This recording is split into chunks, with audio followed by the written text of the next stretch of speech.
Hey everybody, some Gadget Guy here with another device versus device showdown, fight for blood. And I've been spending a couple days playing with the Samsung Galaxy Alpha, and the first thing I did when I held this phone, the first thing I wanted to do was compare it to the Lumia 930/Icon. We've come a long way with Samsung, where they've been accused of copying companies like Apple. I don't think they pay homage to Apple as much as they used to anymore, but when you start looking at, say, a nice plastic-backed phone with an actual metal edge running along the sides of the device, there's a certain phone that sort of also fits that model, which was released earlier this year. I am really happy and I'm really impressed with Samsung's current design language moving into the Note 4 and the Galaxy Alpha. This feels much better in the hand than any Galaxy S I've ever held. But it still has a nice texture. It's a nice smooth, almost kind of leathery plastic that runs along the back of the device. We see these really smart designs and cutouts for where antenna bands probably go. These two phone models share a lot of design language, but one area where Samsung I think has actually been able to improve on this metal banded edge experience are on these corners. Not only are they nicely rounded, but those beveled edges really do fit a little bit better in the pads of my hands. I've criticized the Icon before for kind of having a sharper edge on that corner, so when you really try and brace the phone into the pad of your hand, it's not a very pleasant experience on the 930. I tend to not grip the phone into my palm. I don't have that same issue or concern with the Alpha. Plus, the skinniness definitely counts for something when you need to reach all areas of the phone. You need to reach the sides, the corners, the buttons, and even trying to get down to the home button and trying to use the fingerprint scanner, the phone is thin and light enough to balance very easily on my pinky so that I can swipe down and make that move. Where there are still times on the 5-inch screen on the Lumia 930 where just reaching down to the back button is a little more difficult. And I'm sort of contorting my back fingers even just a little bit more to get all the way down to the bottom edge of the device to hit that button.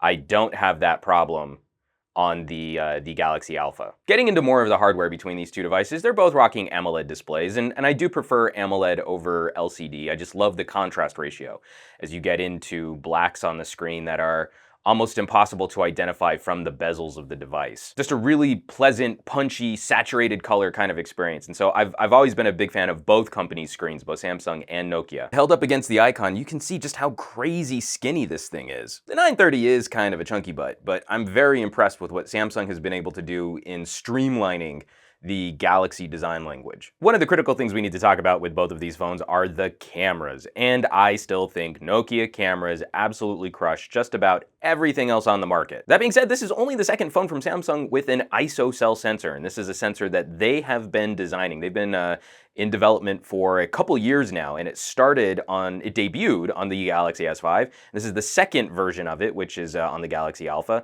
and it's a 12 megapixel. I really want to say that it's a larger image sensor, especially after doing our video test. You can catch the video that we've shot from this.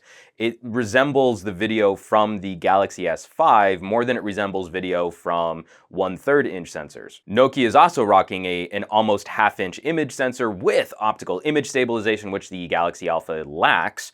So I think overall results are definitely better from the Nokia Lumia in almost all shooting scenarios. This is still one of the better camera sensors on the market.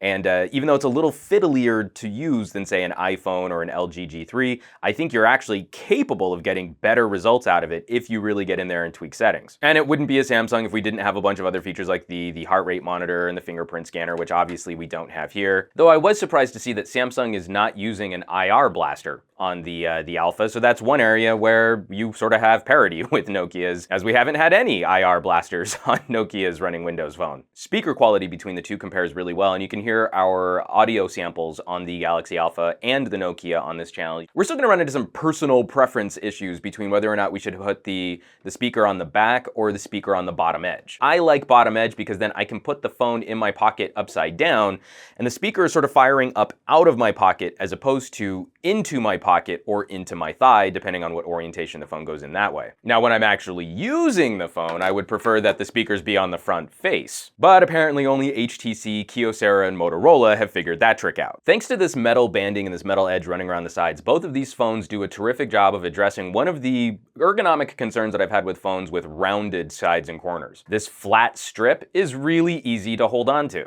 If I'm doing something with the camera, I can very easily hold with 2 or 5 fingers, thumbs, and I've got a really nice flat edge to grip onto, even for how skinny this phone is, and still be able to control things on the screen while I'm using the camera. Unlike HTC's, Apple's, and LG's, I really do feel like I've got more control over the device while I'm using it to do things like shoot video and snap pictures. Another area where the Lumia sort of walks away with another victory is battery life. Now, I'm super impressed with how small, just physically, the size, that Samsung has managed to cram a battery into this phone. I mean, it's shockingly tiny, but it is also only an 1800 milliamp hour battery versus the 2400 milliamp hour cell in the 930. And the 930 isn't any kind of super long battery champ, but I still think Windows Phone is a slightly more power efficient operating system than Android is. It's a big bright screen, you want to keep a lot of colorful live tiles, so this is going to use more juice and it's a higher resolution. Between these two devices, I think you're more apt to make it through a busy day on the 930 than you will on the Alpha. Now, neither of these phones have expandable storage. They're both 32 gigabyte phones. I mean, if I remember correctly, because I've been using the Icon for a while now, in booting both of these up fresh out of the box, I think I had more available storage on the Icon than I did on the Alpha. I think the Alpha was capped at something like 26 gigabytes of storage, whereas I think I had something closer to 28 on the Icon.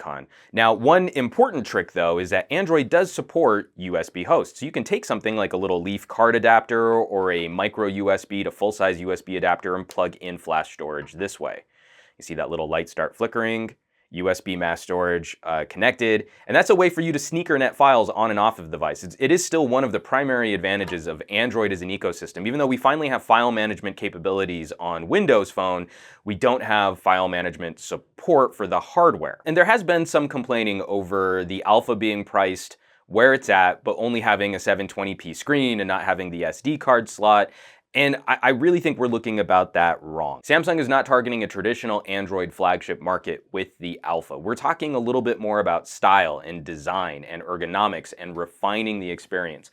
I don't know that this experiment is completely successful, but this has been one of the more interesting Samsung devices to play with in the last couple years. And if this is what Samsung is capable of doing on their first attempt at making something more of a fashion phone, I'm very impressed, and I really hope that they continue with this line of phones as an expanded experiment on offering up different experiences to different market segments. And to that end, I think both of these phones represent a more exclusive smartphone experience for those who are looking for something a little different, looking for something a little stylish, looking for something prettier than some of our other flagship phones. But of course, I want to hear from you folks. What is it that you're looking for in a new phone? Are you shopping a new device? Were you considering something like an Alpha or a Lumia 930 or an Icon? Drop me some comments down below because I love getting into those kinds of conversations. As always, folks, thank you so much for watching my videos, sharing my videos, subscribing to my channel, dropping me all of those amazing comments down below. I love the conversation we get into. Hit that thumbs up button, and I will catch you all on the next review.